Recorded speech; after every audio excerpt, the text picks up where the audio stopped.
Oh, 166 Dolmar, Sachs Dolmar on the bench. These are pretty cool. I've only seen a modified one. This is kind of cool to have a stock one on the bench. See what's wrong with it.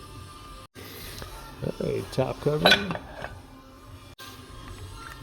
carburetor on there. It's massive. Alright, here we go.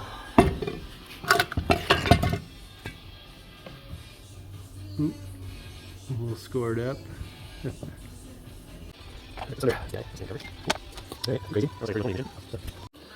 Alright, got the block off plate all threaded in there.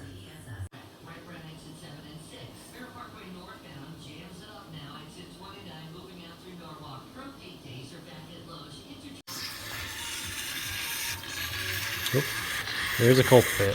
Impulse line on the bottom there.